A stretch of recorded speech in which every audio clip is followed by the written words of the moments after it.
மனன்றியோடு மெய்சோத்தரிக்கிறோம். தேவரீர் எத்தனையோ சந்தர்ப்பத்திலே இந்த வருஷத்தின் ஆரம்ப காலத்திலே கூட எங்களுக்கு வாக்குத்தத்தமாக இதனை சொல்லியிருக்கிறீர்களா? ஆனால் இன்றைக்கு ஒரு வார்த்தை சொன்னீர், அப்பொழுது கர்த்தரில் மனமகிழ்ச்சியாயிருப்பார். எப்பொழுது நாங்கள் மனமகிழ்ச்சியாய் இருப்போம் என்கிறதை எங்களுக்கு வேதத்தின் மூலமாய் கற்றுக் கொடுப்பீராக. பேசுகிறது நீங்கள் அல்ல, உங்களிலிருந்து ஆவியானவர் பேசுகிறார் என்று எழுதியிருக்கிறதே ராஜா. இயேசுவே, என்னுடைய இருதயத்தின் நிறைவு வார்த்தையை வரக்கூடாது, என் மாம்சத்தின் எண்ணங்கள் வெளிப்படக்கூடாது. ஆண்டவரே, நீரே முழுவதுமாய் ஆளுகை செய்வீராக. நீ வாயாயிருந்து பேசுவீராக.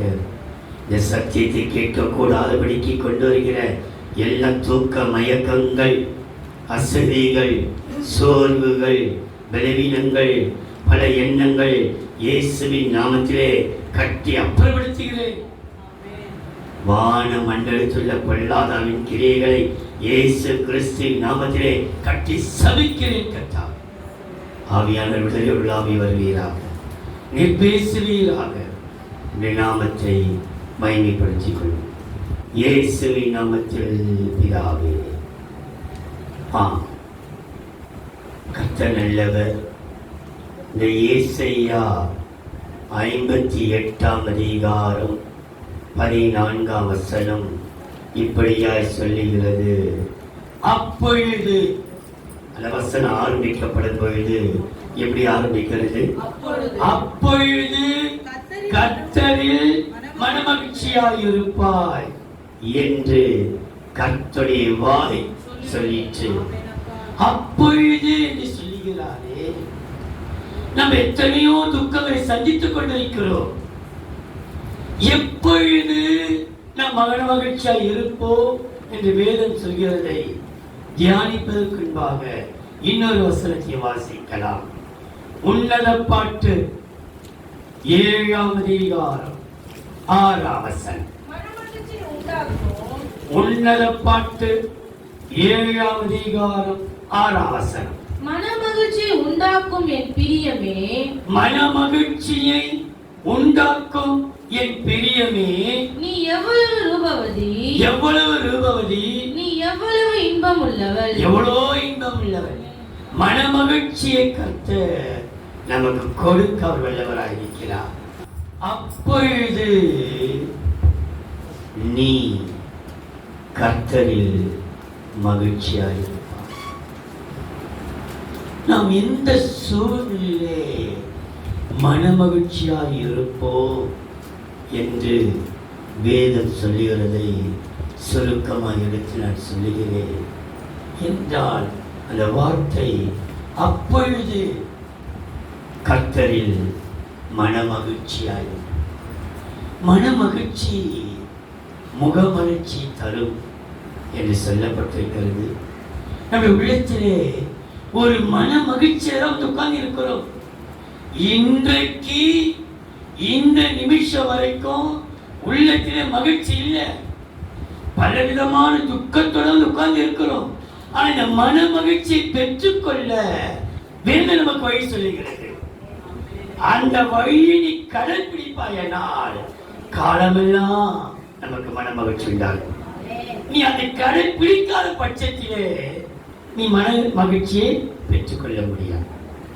வேதம் சொல்கிறது, அப்பொழுது மன மகிழ்ச்சியாயிருப்பாய். கர்த்தருடைய வாய் சொல்லி. எப்பொழுது? 1 ராஜாக்கள் 8 அதிகாரம் 66 வசனம். 1 ராஜாக்கள் 8 அதிகாரம் 66 வசனம். 8ஆம் நாளிலே ஜனங்களுக்கு விடை கொடுத்து அனுப்பினான். அவர்கள் ராஜாவை வாழ்த்தி கவனிங்கள், ராஜாதி ராஜாவை நாம் வாழ்த்துவோமானால் நமக்கு மனமகிழ்ச்சி உண்டாகும்.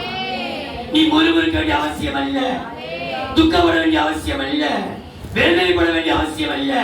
நீ ராஜாவை வாழ்த்தி கர்த்தர் தமது தாசனாகிய தாவீதுக்கும் தமது ஜனமாகிய இஸ்ரவேலுக்கும் செய்த எல்லா நன்மைக்காகவும் சந்தோஷப்பட்டு மனமகிழ்ச்சி கவனிச்சீங்களா? ராஜாவை வாழ்த்தினதினாலே எல்லா நன்மைகளை பெற்றுக்கொண்டு மனமகிழ்ச்சியோடு தங்கள் கூடாரங்களுக்கு போய்விட்டார். நீங்க வீட்டுக்கு போகும்போது மனமகிழ்ச்சியோடு போவீர்கள். ஆனால் ஒன்று ராஜாவை வாழ்த்துங்கள். நம்முடைய ராஜாதி ராஜாவை எல்லா சூழ்நிலையும் தூஷிக்க வேண்டாம். கொடுத்தாலும் சோத்திரம், கொடுக்காவிட்டாலும் சோத்திரம், கொடுத்ததை பறித்தாலும் சோத்திரம், பறிக்காமல் கூட்டி கொடுத்தாலும் சோத்திரம். நீ எல்லா சூழ்நிலையும் ராஜாவை வாழ்த்துவாயானால், அந்த ராஜாதி ராஜாவை நீ வாழ்த்துவாயானால், நீ மன மகிழ்ச்சியோடு மாத்திரமல்ல எல்லா நன்மைகளோடு நீ மன மகிழ்ச்சியோடு கூடாரங்களுக்கு புறப்பட்டு போவார். இந்த வசனம் இந்த அதிகாரத்திலே முடிந்து விடுகிறது.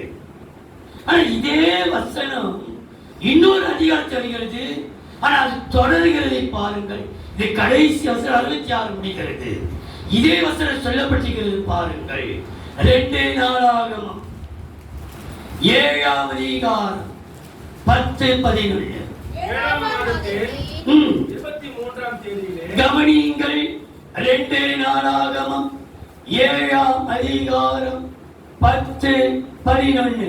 7ஆம் மாதத்தின் 23ஆம் தேதியிலே தங்கள் கூடாரங்களுக்கு போக ஜனங்களுக்கு விடை கொடுத்தான். கர்த்தர் தாவீதுக்கும் சாலமோனுக்கும் தமது ஜனமாகிய இஸ்ரவேலுக்கும் செய்த நன்மைக்காக சந்தோஷமும் மனமகிழ்ச்சியுமா பேர் போனார்கள். எப்படி போனார்களா? வீட்டுக்கு சொல்லப்படலையா? சந்தோஷமும் மனமகிழ்ச்சியுமாய் போனார்கள். இவ்விதமாய் சாலமோன் கர்த்தருடைய ஆலயத்தையும் ராஜ அரமனையும் கட்டி தீர்த்தான். கர்த்தருடைய ஆலயத்திலும் தன் அரமனையிலும் சாலமோன் செய்ய மனதாய் இருந்ததெல்லாம் அனுகூலமாயிற்று. எல்லாம் அனுகூலமாயிற்றா? ஆலயத்துக்கு செய்ய நினைத்தது அனுகூலமாயிற்று. தன் வீடாகி அரண்மனைக்கு செய்ய நினைத்ததும் எல்லாம் அனுகூலமாயிற்று. அதுக்கு ஒரே ஒரு காரணம், ராஜாவை வாழ்த்தினதினாலே அவர்களுக்கு மனமகிழ்ச்சி உண்டாயிற்று.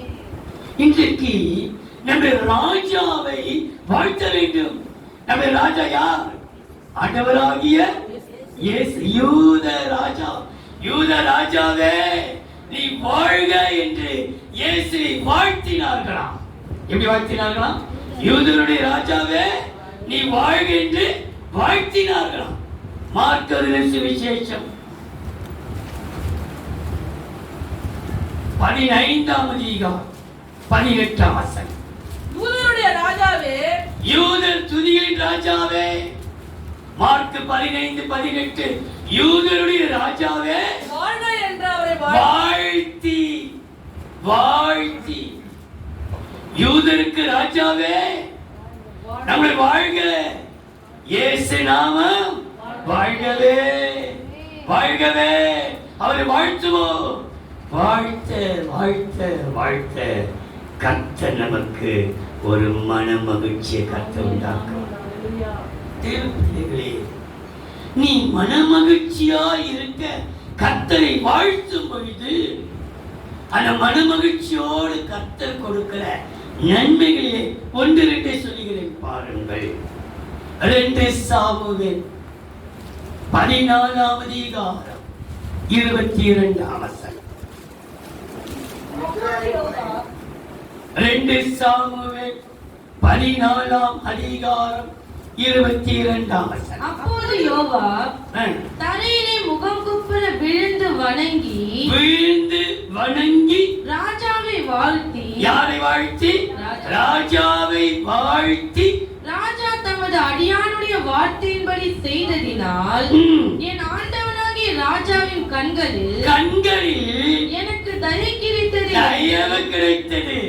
ராஜாவை வாழ்த்த எல்லா ராஜாவுடைய கண்களில் மாத்திரமல்ல, எல்லார் கண்ணிலேயும் உனக்கு தயவு கிடைக்கும். எஸ்தரின் புஸ்தகம் 5ஆம் அதிகாரம் 8-9. ராஜாவுடைய கண்களில் எஸ்தரின் புஸ்தகம் 5ஆம் அதிகாரம் 8-9. ராஜாவின் கண்களில் ம். எனக்கு கிருபை கிடைத்தது.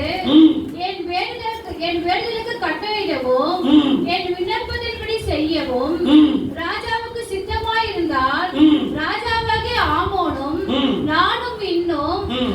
தங்களுக்கு செய்ய போகிற விருந்துக்கு ம். வர வேண்டும் என்பதை ம். என் வேண்டுதலும் என் விண்ணப்பமுமாய் இருக்கிறது. என் வேண்டுதலும் கிருபை, விருந்து, தயவு எல்லாம் நமக்கு வருகிறது. நாளைக்கு ராஜா சொற்படி செய்வேன் என்றார். சொற்படி செய்வேன் என்றால் அன்றைய தினம் ஆமான் சந்தோஷமும் மனமகிழ்ச்சியுமாய் எப்படி புறப்பட்டு போனானா? சந்தோஷமும் மனம். அன்றைய தினம் இன்று நீ புறப்பட்டு போகும்போது மனமகிழ்ச்சியோடு போவாய், சந்தோஷத்தோடு போவாய். துரோகியாகி ஆமானுக்கே கர்த்தர் மனமகிழ்ச்சி கொடுப்பாரா? உனக்கு எனக்கு கொடுக்க மாட்டாரா? நிச்சயம் கொடுப்பார். அன்றைய தினம் சந்தோஷமும் மகிழ்ச்சியுமாய் புறப்பட்டு தேவ பிள்ளைகளே, ராஜாவை வாழ்த்தும் பொழுது தயவு ஒரு பக்கம், கிருபை ஒரு பக்கம், விருந்து ஒரு பக்கம், சந்தோஷம் ஒரு பக்கம், மனமகிழ்ச்சி ஒரு பக்கம் வந்து கொண்டிருந்தாலும் ஒரு விசேஷித்த நன்மையை நம்ம சிரசில் வைக்கிறார். நீ கர்த்தரை வாழ்த்த மனமகிழ்ச்சி நிமித்தம் உன் தலையிலே முடி சூட்டப்படுவாய். அதுதான் ஒரு விசேஷம். உன்னத பாட்டு 3ஆம் அதிகாரம் 11ஆம் வசனம். உன்னத பாட்டு 3ஆம் அதிகாரம் 11ஆம் வசனம். சீயோன் குமாரத்திகளே, நீங்கள் புறப்பட்டு போய் ராஜாவாகிய சாலமோனின் கல்யாண நாளிலும் மனமகிழ்ச்சி நாளிலும் அவருடைய தாயார் அவருக்கு சூட்டின முடியோடு இருக்கிற அவரை பாருங்கள். ஒரு முடிய தலையை வைக்கப்பட்டிருக்கிறது. உன் தலையையும் அபிஷேகம் கிரீடத்தை கர்த்தர் வைத்திருக்கிறார். நம் மனமகிழ்ச்சி. நீ ராஜாவை வாழ்த்துவாயானால், நீ ராஜாவை முறுமுறுக்கிறாயா? ராஜாவை துதிக்காமல் அமைதியா இருக்கிறாயா? ராஜாவை வாழ்த்த வேண்டிய வாழ்த்தாமல் இருக்காதியாயா? யோசித்துப்பார். அப்பொழுது கர்த்தரில் நீ மனமகிழ்ச்சியாயிருப்பாய்.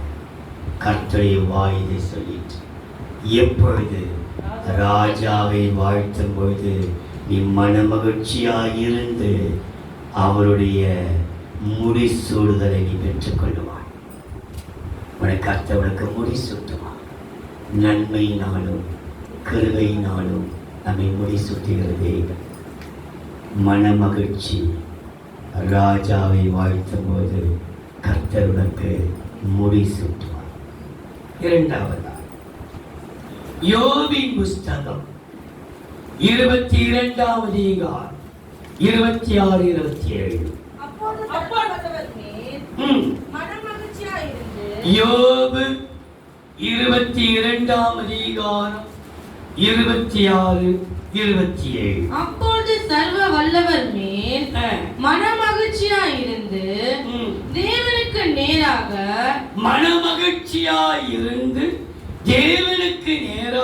உம்முடைய முகத்தை ஏறெடுப்பி நீர் அவரை நோக்கி விண்ணப்பம் பண்ண அவர் உமக்கு செவி கொடுப்பார். அப்போது நீர் உம்முடைய பொருத்தனைகளை செலுத்துவீர். மனமகிழ்ச்சி எப்பொழுது நீ விண்ணப்பம் பண்ணும் பொழுது. நீ ராஜாவை வாழ்த்தும் பொழுது மாத்திரமல்ல, அவரை நோக்கி சர்வ வல்லவரோடு பழகி மனமகிழ்ச்சியோடு நீ விண்ணப்பத்தை ஏறெடுப்பாயானால் உன் விண்ணப்பத்திற்கு கர்த்தர் பதில் கொடுத்த உடனே உன் மனம் உன்னை அறியாமல் மகிழும். நாம் விண்ணப்பிக்கும் பொழுது இந்த மனமகிழ்ச்சியை பெற்றுக்கொள்ள முடியும். என்னால ஜெபிக்கவே முடியலன்னு சொல்றாங்க சில பேர். எனக்கு ஜெபமே வரல, என்னால் ஜெபிக்கவே முடியல, ஜெபம் பண்ணுவது தூக்க மயக்கம், தூங்கி விழுந்துடுறேன், ஜெபமே பண்ண முடியல என்னால, இந்த நாட்கள் எனக்கு ஜெபிக்க முடியல. அது ஜெபம் இல்லாதனாலதான் உன்னால் மனமகிழ்ச்சியா இருக்க முடியும்.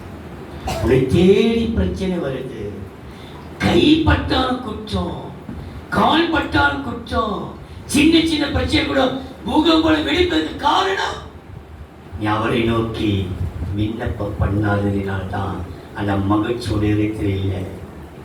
மகிழ்ச்சி தங்க வேண்டிய மனதிலே மன மகிழ்ச்சி இருக்கு, மனதில் இருக்கக்கூடிய மகிழ்ச்சி காணப்படக்கு ஒரே காரணம் விண்ணப்பம், ஜெபம் உன் வாழ்க்கையில். யோபை பற்றி கேட்கிறார்கள் பாருங்கள். யோபின் புஸ்தகம் 21ஆம் அதிகாரம் 15ஆம் வசனம். யோபு 21ஆம் அதிகாரம் 15ஆம் வசனம். சர்வ வல்லவரை நாம் சேவிக்க அவர் யார்? ஏன் நாங்க ஜெபிக்கணும்? எதுக்காக ஜெபிக்கணும்? ஏன் அவரை சேவிக்கணும்? எதுக்காக நாங்க சேவிக்கணும்? அவர் யாரு? ஜெபிச்சதான் கொடுப்பாரா? துளித்தான் கொடுப்பாரா? ஆலயத்துக்கு கூட தான் கொடுப்பாரா? நிச்சயமே தான் சொல்லுங்க. அவரை சர்வ வல்லவரை சேவிக்க அவர் யார்? அவரை நோக்கி ஜெபம் பண்ணுவதினால் நமக்கு பிரயோஜனம் என்ன என்கிறார்கள். ஜெபம் பண்ணா என்ன பிரயோஜனம்? உனக்கு மன மகிழ்ச்சி உண்டாகும். நீ ஜெபித்தா மன மகிழ்ச்சி உண்டாகும். மனதருளி பாதிக்கப்பட்டிருக்கிற நீ எடுக்கிற காரியம் அனைத்திலும் தோல்வியா முடியுது. எப்பொழுது பிரச்சனையாக இருக்கிறது. ஏன் உனக்கு இந்த பிரச்சனை? ஏன் இந்த போராட்டம்? ஏன் உனக்கு காரணம் இல்லாம துக்கம் உருவாகுது? காரணம் இல்லாம ஏன் சஞ்சலம் உருவாகுது? காரணம் இல்லாம ஏன் வேதனை உருவாகுது? நீ குடிக்காரங்களே, குடிக்காட்சியிலேயே காரணம் இல்லாமல் காயங்கள் உண்டாங்க. ஆனா நீ விண்ணப்பம் பண்ணாதீனா சர்வ வல்லவரை நோக்கி ஜெபம் பண்ணுவது அவர் யாரு? ஜெபம் பண்ண என்ன கிடைக்கும்? என்ன கிடைக்கிறது இல்லையோ உன் மனமால் ஒரு மகிழ்ச்சி உண்டாகும். நீங்க பாருங்க, நீங்க ஜெபிச்சிட்டீங்கனாலே அன்னைக்கு முழுவதும் ஒரு திருப்தி இருக்கும்ப்பா. இன்னைக்கு நான் கலைஞர் நல்லா ஜெபிச்சேன், நல்ல ஒரு அதிகாரம் வாசித்தேன், ஒரு வேலைக்கு வாசித்து முடிச்சேன். இன்னைக்கு அந்த ஒரு திருப்தியோடு உன் மனதுக்கு ஒரு சந்தோஷம் இருந்து கொண்டே இருக்கும். அப்போ விண்ணப்பம் பண்ணுகிறவர்களுக்கு அப்பொழுது நீ கர்த்தரின் மனமகிழ்ச்சியா. எப்பொழுது? விண்ணப்பம் பண்ணும் பொழுது. ஏன் நீ மனமகிழ்ச்சியா இருக்கிறார்? வேதம் சொல்கிறது பாருங்கள். யோபு 27ஆம் அதிகாரம் 10ஆம் வசனம்.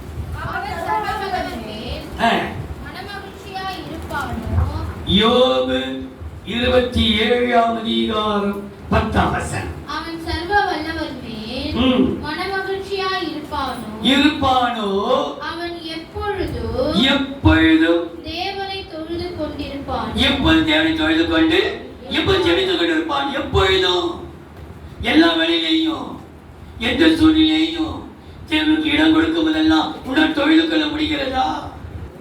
நேரம் இருந்தும் நீ ஜெபிக்கிறாயா? நேரம் இருந்தும் ஆண்டவரை ஆராதிக்கிறாயா?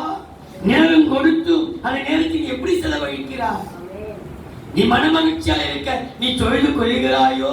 கேள்விக்குறி. தேவ பிள்ளையே, கர்த்தர் நமக்கு நேரம் கொடுத்தாலும் கொடுக்காவிட்டாலும் நம்முடைய நினைவெல்லாம் அவரை நோக்கி விண்ணப்பம் இயேசுவே இயேசுவே இயேசுவே. எந்த சூழ்நிலையிலும் இயேசுவே இயேசுவே இயேசுவே இயேசுவே நோக்கி.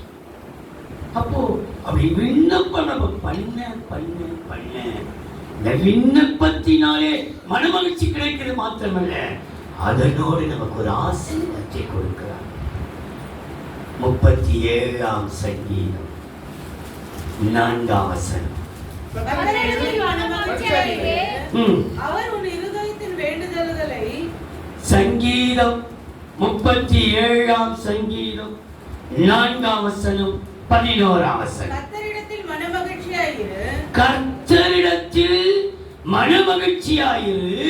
அவர் உன் இருதயத்தின் வேண்டுதல்களை உன்னுடைய ஜெபத்தை வேண்டுதல்களை உனக்கு அருள் செய்வார். 11ஆம் வசனம்.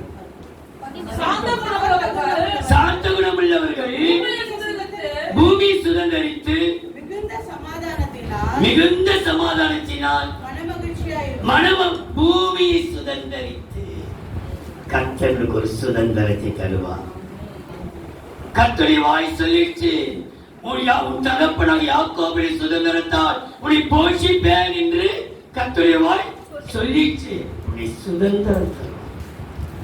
நீ எதற்கும் அடிமைப்படுவதில்லை. எந்த பழக்க வழக்கத்திற்கும் உன்னை அடிமைப்படுத்தவே முடியாது. நான் அடிமைப்படுத்த மாட்டேன் பாரு. அடிமை இல்லையே, எப்பவோ ஒரு வாழ்க்கை தானே, ஏதோ சந்தர்ப்ப சூழ்நிலை தானே. அதில் முற்றுமுடிய கட்டணம் ஒரு சுதந்திரத்தை கற்றுக் கொடுக்க தேவனில் வந்தவர்கள் எதற்கும் அடிமைப்படுவதே. அவரை விண்ணப்பம் பண்ணு, உனக்கு மன மகிழ்ச்சி உண்டாகும். அந்த மன மகிழ்ச்சினத்தை உனக்கு கொண்டு வரும். உனக்கு ஒரு சுதந்திரத்தை கொண்டு, உனக்கு சுதந்திரமாய் இருப்பார். அவரே உனக்கு சுதந்திரம். 3ஆவதா 119ஆம் சங்கீதம் 70ஆம் வசனம். 119ஆம் சங்கீதம் 70ஆம் வசனம். அவருடைய இருதயம் நினம் துள்ளி கொழுத்திருக்கிறது. நானோ உம்முடைய வேதத்தில் மனமகிழ்ச்சியாய் இருக்கிறேன். வேதத்தில் மனமகிழ்ச்சி. அப்போ வேதத்தை வாசிப்பதிலே, வேதத்தை தியானிப்பதிலே, வேதத்தை கேட்பதிலே, இன்னைக்கு பைபிள் வாசிக்கத்தான் அநேகருக்கு கஷ்டம்.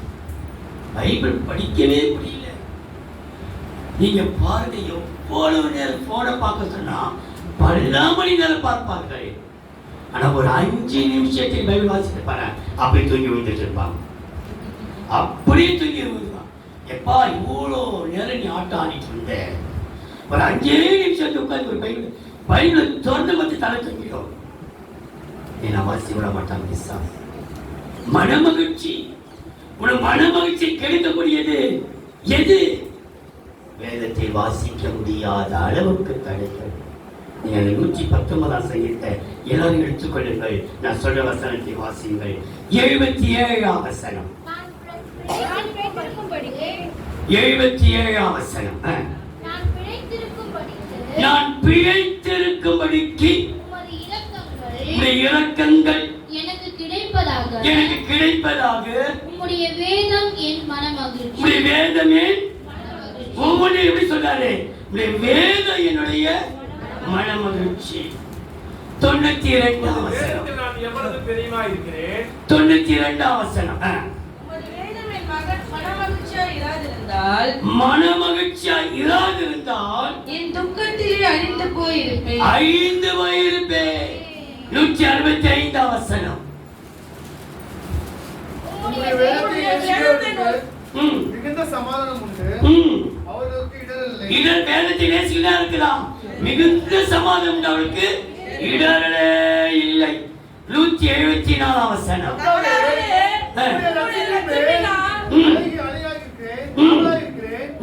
உம்முடைய வேதம் என் மனமகிழ்ச்சி. உம்முடைய வேதம் என் மனமகிழ்ச்சி. 16ஆம் வசனம்.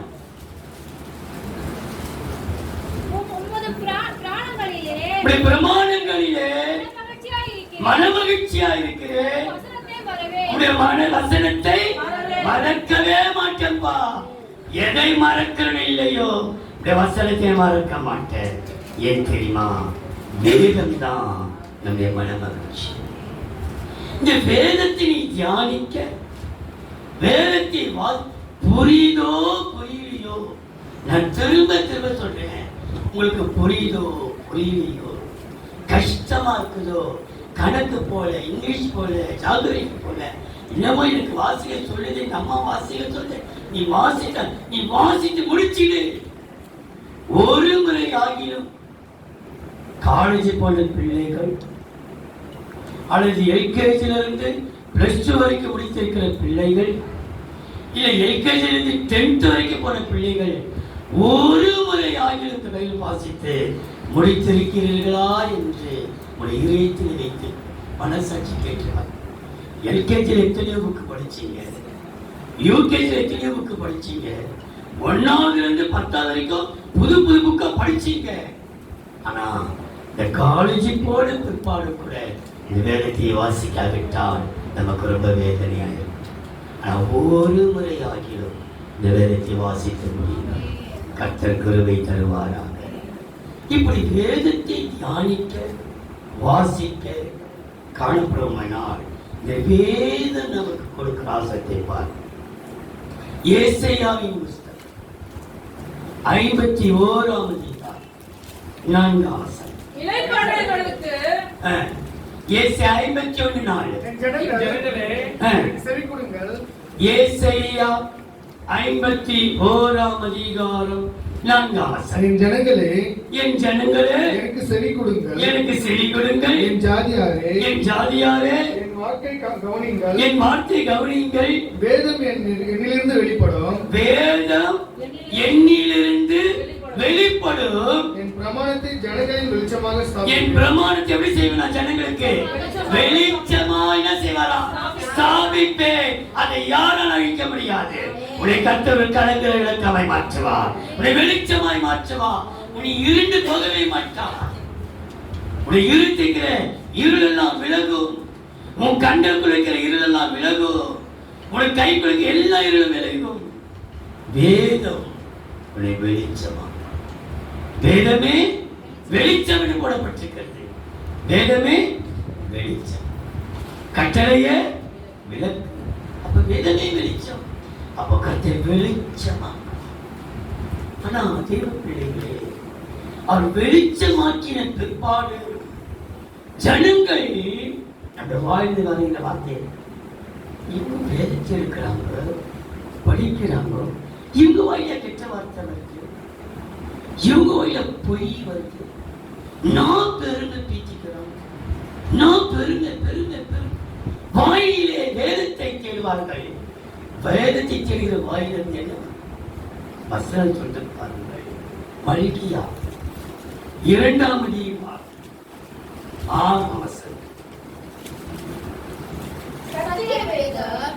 மல்கியா 2ஆம் அதிகாரம் 6, 7. அவன் வாயில் இருந்தது. சத்தியவேதம் கையில் இருந்த வேதம் எங்க இருக்குதான்? வாயில் இருந்தது. அவனுடைய உதடுகளில் அநியாயம் காணப்படவில்லை. என்ன காணப்படலையா? வாயில சத்தியம் இருக்கா? உதட்டு என்ன இருக்குதா? உதட்டால சில பேர் பேச பார்த்திருக்கீங்க. வாயிலே சத்தியம் இருந்தாலும் உதடு என்ன இருக்குது? அநியாயம் காணப்படவில்லை. அவன் என்னுடைய சமாதானமும் யதார்த்தமுமாய் சஞ்சரித்து அநேகரை அக்கிரமத்தினின்று திருப்பினான். ஆசாரியனுடைய உதடுகள் அறிவை காக்க வேண்டும். வேதத்தை அவன் வாயிலே தேடுவார்களே. வாயில வார்த்தை எப்படி வருது? எதுக்கு பெருமை பெருமை, பொய் பொய் பொய். எதற்கெடுத்தால் கேட்கவே மாட்டேன். அவளை பேச ஆரம்பிச்சிடும். வாயை திறந்தாலே பெருமை, வாயை திறந்தாலே கெட்டவான், வாயை திறந்தாலே கோபம். ஆனா நீ வேதத்தை வாசிக்கிற, வேதத்தை தியானிக்கிற, வேதத்தை இருத்தில் வச்சிருக்கிற, ஆனா வாயில வெறுப்பார்க்கு வேண்டாம். கர்த்தர் வேதம் வெளிப்படும் வெளிச்சமாக நான் நிலைநாட்டுவேன் சொல்லியிருக்கிறார். கர்த்தர் வேதத்தை வாசிக்கிறவர்களுக்கு மனமகிழ்ச்சி கொடுத்து அவர்களை வெளிச்சமாக்குவார். அப்பொழுது கர்த்தரில் மனமகிழ்ச்சியாய் இருப்பாய். கர்த்தரி வாயிதை சொல்லிற்று. எப்பொழுது? ராஜாவை வாழ்த்தும் பொழுது, விண்ணப்பம் பண்ணும் பொழுது, வேதத்தை வாசிக்கும் பொழுது, தியானிக்கும். 4வது ஏசாயாவின் புஸ்தகம் 58ஆம் அதிகாரம் 13ஆம் வசனம். ஓய்வு நாளிலே ஏசாயா 58ஆம் அதிகாரம் 13ஆம் வசனம். என் பரிசுத்த நாளாகிய ஓய்வு நாளிலே உனக்கு இஷ்டமானதை செய்யாதபடி உன் காலை விலக்கி உன் வழிகளின்படி நடவாலும் உனக்கு இஷ்டமானதை செய்யாமலும் உன் சொந்த பேச்சை பேசாமல் இருந்து ஓய்வு நாளை மனமகிழ்ச்சியின் நாள் என்றும் ஓய்வு நாளை நீ கடைபிடிக்கும் போது உனக்கு மனமகிழ்ச்சி. ஓய்வு நாளை நீ கடைபிடிக்கும் பொழுது உன்னை உனக்கு மனமகிழ்ச்சியை கர்த்தர் கொடுப்பார். இது கர்த்தருடைய நாள். இந்த மனமகிழ்ச்சி ஓய்வு நாள் 5 முறை பரிசுத்த நாள், ஓய்வு நாள், மனமகிழ்ச்சி நாள், கர்த்தருடைய நாள், மகிமையான நாள். அதே வசனத்தில் 5 நாள் போடப்பட்டிருக்குது. முதலாவது ஓய்வு நாள், பரிசுத்த நாள், மனமகிழ்ச்சி நாள், கர்த்தருடைய நாள், மகிமையான நாளாக எண்ணுவாயானா. அப்போ இந்த நாள் பரிசுத்த நாள், இந்த நாள் ஓய்வு நாள், இந்த நாள் கர்த்தருடைய நாள், இந்த நாள் மனமகிழ்ச்சி நாள், இந்த நாள் மகிமையான நாள். இந்த நாளை நாம் ஆசிரிப்போமானால் ஞாயிற்றுக்கிழமை தான் ஃபங்க்ஷன், ஞாயிற்றுக்கிழமை தான் பேர், ஞாயிற்றுக்கிழமை தான் விசேஷம். எது வைத்தாலும் எல்லா ஜனம் வரணும். ஆனால் ஆண்டவர் வருவாரா? உன் வீட்டுக்கு நீ வைக்கிற ஃபங்க்ஷன் ஆண்டவர் வருவாரா? யோசிக்கலாம். வைக்கிறோம், இந்த நாளிலே வைக்கிறோம். தெரிஞ்சு ஜனங்க வரணும், அப்பதான் எல்லாம் வருவாங்க, கொள்வாங்க, வைக்கிறோம். என்ன செய்யும்? அவங்க வைக்கிறதுனால என்னையும் நம்மளே அழைப்பாங்க. வந்துருக்கோ, வந்து ஒரு நிமிஷம் கால் வச்சுட்டு போயிருக்கோம், ஒரு நிமிஷம் காலை வச்சுட்டு வந்திருக்கோம். காலை வச்சு அங்கே போது நான் கொண்டு பெரு வந்துடும். ஐயோ, கால் மிதிக்க சொல்லிட்டாரு, போய்தான் ஆகணும். என்ன செய்ய முடியும்? போய்தான் ஆகணும். தேவ பிள்ளையே, இந்த நாள் நம்முடைய நாள் அல்ல, அது கர்த்தருடைய நாள். உலகத்தான் வைக்கலாம், புறஜாதி வைக்கலாம். இந்த ஞாயிற்றுக்கிழமை தான் நிச்சயதார்த்த எங்கேஜ்மெண்ட்டும் ஞாயிற்றுக்கிழமை, பேர் வைக்கிறதோ, காது குத்துறதோ, பொண்ணு பார்க்கறதோ, பொண்ணு கை நினைக்கிறதோ, கால் நினைக்கிறதோ, எல்லாமே ஞாயிற்றுக்கிழமை தான். ஏன் வேற நாள் எல்லாம் வரணும்? ஆண்டவர் வரணுமா? உன் வீட்டுக்கு ஆண்டவர் தான் நிற்கிறேன். ஆண்டவர் எப்படி வருவார் அந்த நாள்? அவர் ஆலயத்தில் உட்கார்ந்து இருப்பாரு. என் ஜனங்களை அதை விட்டுருவோம். ஆனால் கர்த்தர் கருவை தருவாராக. இந்த ஓய்வு நாள் நீ ஆசரிக்கும் பொழுது உனக்கு மனமகிழ்ச்சி. அப்பொழுது கர்த்தரை மனமகிழ்ச்சியா இருப்பார். எப்பொழுது? ஓய்வு நாளை நீ கடைபிடிக்கும் பொழுது நீ மனமகிழ்ச்சியா இருப்பார். இந்த ஓய்வு நாளை நீ செய்யும் பொழுது ஓய்வு நாளுக்கு இருக்கிற ஊழியர்கள், நம்ம எல்லாரும் ஊழியர்களே, விசுவாசிகள் கூட ஊழியர்களே. ஏசாயா 65ஆம் அதிகாரம் 14ஆம் வசனம். இதோ என் ஊழியக்காரர். ஏசாயா 65ஆம் அதிகாரம் 14ஆம் வசனம். இதோ என் ஊழியக்காரர் மனமகிழ்ச்சி நாளை கெம்பீரிப்பார்கள். எப்படியா இருப்பார்களா? ஊழியத்தை செய்கிற நாம், கர்த்தர் ஊழியத்தை ஆலயத்தை செய்யும் போது மனமகிழ்ச்சியினால் கெம்பீரிப்பார்கள். ஏசாயா 66ஆம் அதிகாரம் 12-12. நீங்கள் அவளுடைய ஏசாயா 66ஆம் அதிகாரம் 12-12. நீங்கள் அவளுடைய ஆறுதல்களில் கெம்பீரிப்பார்கள். அது ஒரு ஆசீர்வாதம் இங்கே போடப்பட்டிருக்கிறது. அவருடைய ஆறுதலின் முளைப்பாலை உண்டு திருப்தி, ஆறுதல், திருப்தி, கம்பீரம். எல்லா ஊழியத்திலே என் ஊழியக்காரர்களே ஓய்வு நாளிலே கம்பீரமாயிருப்பார்கள், திருப்தியாயிருப்பார்கள், ஆறுதல் அடைவார்கள். திருப்தியாகி ம். நீங்கள் சுப்பி குடித்து சூப்பி குடித்த அவருடைய மகிமையின் பிரகாசத்தினால் மகிமின் பிரகாசத்தினால் மனமகிழ்ச்சியாகுங்கள். மனமகிழ்ச்சியாகுங்கள். மனமகிழ்ச்சி, ஆறுதல், திருப்தி, மகிமை, வெளிச்சம் எல்லாத்திலும் நீங்கள் மனமகிழ்ச்சியாகுங்கள். கர்த்தர் சொல்லுகிறது என்னவென்றால் இதோ ம். நான் சமாதானத்தை ம். ஒரு நதியை போலவோ எப்படியா சமாதானத்தை கூட நதியை போலவும் ஜாதிகளின் மகிமையை புரண்டு ஓடுகிற ஆற்றுகளை போலவோ ம், அவரிடமாக ம். பாயும்படி செய்கிறேன். ம். அப்பொழுது ம். நீங்கள் முளைப்பால் குடிப்பீர்கள். ம். இடுப்பில் வைத்து ம். சுமக்கப்படுவீர்கள். முழங்காலில் வைத்து ம். தாளாட்டப்படுவீர்கள். நீங்கள் தாளாட்டப்படி சுமப்பேர். கர்த்தர் உங்களுக்கு கம்பீரிக்க வைப்பார், ஆறுதல் தருவார், திருப்தியாக்குவார், உங்களை மகிமையாய் நிறுத்துவார், சமாதானத்தை நதி போல் தருவார். எல்லாம் இருக்கட்டும், உங்களை தாளாட்டுவார் கூட. எல்லாவற்றுக்கும் மேலால் என்னால் நடக்க முடியலப்பா, என்னால் ஜீர்ணிக்க முடியலப்பா, என்னால் சுமக்க முடியலப்பா, இனிமேல் என்னால் ஓட முடியாதுப்பா என்று சோர்ந்து துவண்டு வரும்போது கர்த்தரே உங்களை சுமப்பார். நீங்கள் அவரால் சுமக்கப்படுவீர்கள், தாளாட்டப்படுவீர்கள். ஓய்வு நாளை நீ ஆசரிக்கும் போது உனக்கு மன மகிழ்ச்சி உண்டாகும். அந்த மன மகிழ்ச்சி கர்த்தரே உன்னை சுமப்பார். கடைசியா அப்போஸ்தலர் 16 34 வசனம். அவர்களை தன் வீட்டிற்கு கூட்டிக் கொண்டு போய் அப்போஸ்தலர் 16 34 வசனம். பின்பு அவன் அவளை தன் வீட்டிற்கு கூட்டிக் கொண்டு போய் அவளுக்கு போஜனம் கொடுத்து தன் வீட்டார் அனைவரோடும் கூட தேவனிடத்தில் விசுவாசம் உள்ளவனாகி மகிழ்ச்சியாயிருந்தான். மனமகிழ்ச்சியாய் எப்படின்னா மகிழ்ச்சியாக அல்ல, மனமகிழ்ச்சியாய் தேவனிடத்தில் விசுவாசம் உள்ளவனாகி மனமகிழ்ச்சியாய் விசுவாசத்தினால்.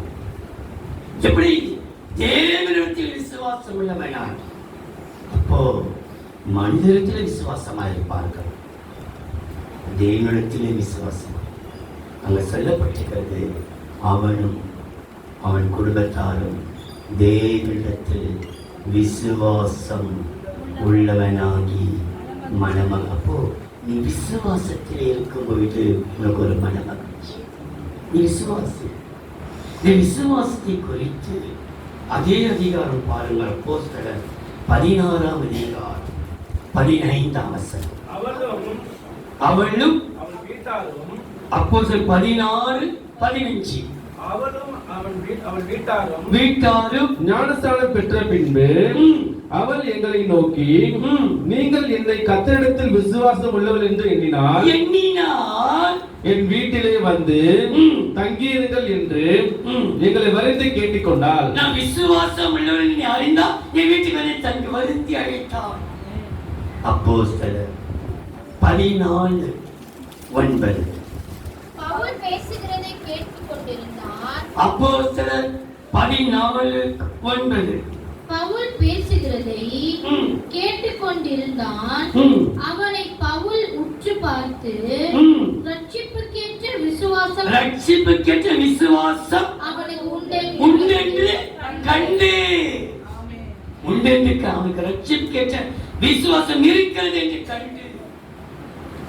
அவருடைய இதயத்தில் விசுவாசம் இருக்காது.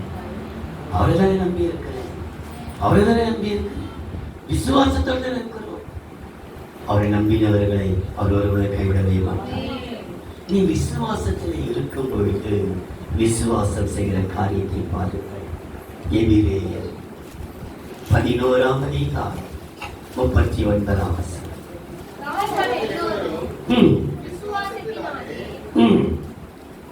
எபிரேயர் 11 33. இவர்கள் எல்லோரும் ம்.